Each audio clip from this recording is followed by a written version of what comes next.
नमस्कार. पुन्हा एकदा आमच्या यूट्यूब चॅनलमध्ये तुम्हा सगळ्यांचं खूप मनपूर्वक स्वागत. आणि सगळ्यात महत्त्वाचं म्हणजे आपण देत असलेल्या प्रतिसादाबद्दल खूप खूप मनपूर्वक आभार. आजपर्यंत बरंच काही वेगवेगळं तुमच्यासमोर आणायचा आम्ही प्रयत्न केला, करतोय आणि करत राहू. म्हणजे मंजूच्या रेसिपीज झाल्या, आमची भटकंती झाली, कविता झाल्या, शब्द झाले, वाक्प्रचार झाले, अनेक वेगवेगळ्या गोष्टी आम्ही ट्राय करतोय. आज असं वाटलं की एक नवीन सदर सुरू करावं, किश्श्यांचं. प्रत्येक क्षेत्रामध्ये अवली माणसं असतातच, पण आमच्या क्षेत्रात जरा जास्तच असतात. असा एक अत्यंत अवलिया म्हणजे आमचा मित्र सतीश तारे. अभिनेता, दिग्दर्शक, गायक, गीतकार, संगीतकार, 64 कला निपुण असं ज्याला म्हणतात ना, किंवा तो काय नाही करायचा, तो सगळं करायचा. तो ढोलकी वाजवायचा, तबला वाजवायचा, गिटार वाजवायचा, पेटी वाजवायचा, रांगोळी काढायचा, चित्र काढायचा, लाईट्स डिझाईन करायचा, सेट डिझाईन करायचा, तो सगळं करायचा. खरोखरच अवलिया होता. सतीश बरोबर 94-95 साली एका नाटकात काम करण्याचा योग आला. आणि त्या दरम्यान घडलेला एक भन्नाट किस्सा आज तुमच्यासोबत शेअर करावा, तुम्हाला सांगावा असं मला फार मनापासून वाटलं. आणि म्हणून हे सदर सुरू करतोय नवीन किश्श्यांचं. तर किस्सा असा झाला की सतीश तारे, त्याचा भाऊ सुनील तारे आणि मी, आम्ही तिघं पुण्यामध्ये एक व्यावसायिक नाटक करणार होतो. नाटकाचं नाव होतं चुकून पडल्या गाठी. अ, त्याचं कारण असं की 3 हिरो, 3 हिरोईन. एक हिरो गायक, एक हिरो लेखक, एक हिरो चित्रकार. सेम तशाच 3 हिरोईन्स. एक गायिका, एक लेखिका, एक चित्रकार. पण त्यांचं क्रॉस कनेक्शन होतं. म्हणजे गायक, चित्रकार मुलीच्या प्रेमात पडतो. लेखिका इकडे गायकाच्या प्रेमात पडते. असं क्रॉस कनेक्शन होतं. त्यामुळे नाटकाचं नाव होतं चुकून पडल्या गाठी. तर सतीश असं म्हणाला नाटकाचं रीडिंग झाल्यानंतर की तो स्वतः गाणारा, त्याचा भाऊ सुनील तारे तोही गाणारा आणि मीही गाणारा. तर सतीश म्हणाला की एक मस्त टायटल सॉन्ग करू आणि ते आपण तिघंच गाऊ. उगाच बाहेरच्या गायकाला बोलवायची गरज नाही, आपण तिघंही गातो. तर असं छान सुटसुटीत छोटंसं गाणं आपण करू आणि आपणच गाऊ. तर आम्ही म्हणलं बरं. आणि मग कधी करायचं रेकॉर्डिंग वगैरे चर्चा झाली, रेकॉर्डिंगची तारीख ठरली. आणि ज्या दिवशी रेकॉर्डिंग ठरलं त्या दिवशी 10 वाजता मी आणि सुनील तारे आम्ही पोचलो आणि आम्ही सतीशची वाट बघत बसलो. 10-15 मिनटं झाली तर सतीश काही येईना. मग मी म्हणालो चल चहा पिऊन येऊ. म्हणून आम्ही स्टुडिओच्या जवळ चहा प्यायला गेलो.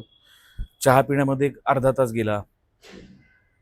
11:45 वाजत आले तरी सतीशचा काही पत्ता नाही. मी सुनीलला म्हटलं अरे कुठे आहे तो? घरनं निघताना तू काही बोलला नाहीस का?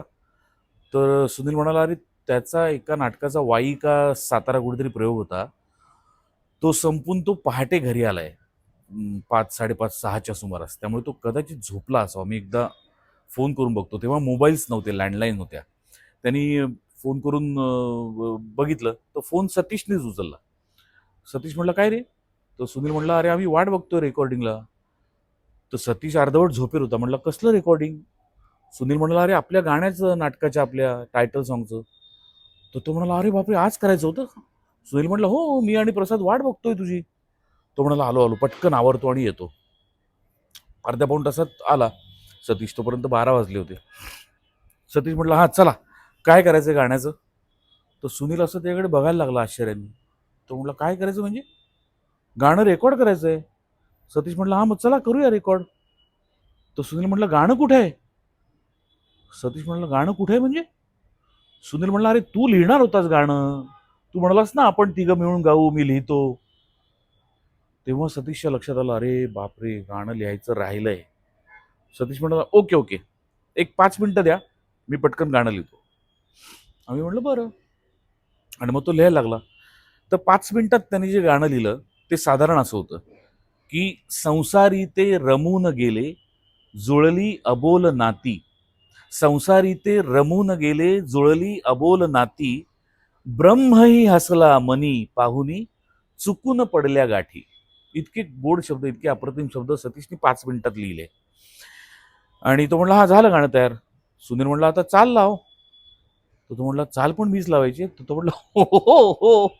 आपल्याकडे कोणी नाही संगीतकार वगैरे, आपणच करायचं सगळं. सतीश म्हणाला बरं थांबा 10 मिनिटं.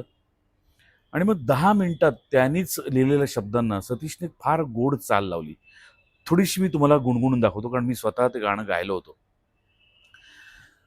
संसारी ते रमून गेले, जुळली अबोलनाती, ब्रह्मही हसला मनी पाहुनी, चुक चुक चुक चुक चुक चुक चुक चुक चुक चुक, चुकून पडल्या गाठी, चुकून पडल्या गाठी, चुकून पडल्या गाठी.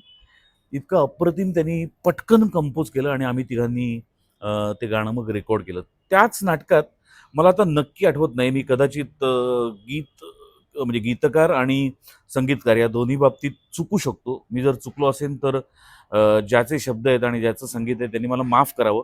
पण 90% मी चुकत नाहीये. त्याच नाटकात एक दुसरं गाणं सतीशनीच लिहिलं. लव्ह सॉन्ग होतं. त्याचे पण शब्द फार गोड आहेत. ऋतुराजा मी रान फुलांची शपथ घालितो तुला, ऋतुराजा मी रान फुलांची शपथ घालितो तुला, असेल तेथे फुलवित जा तू माझ्या प्रीत फुला. आणि त्याला कंपोजही त्यांनीच केलं होतं माझ्या मते.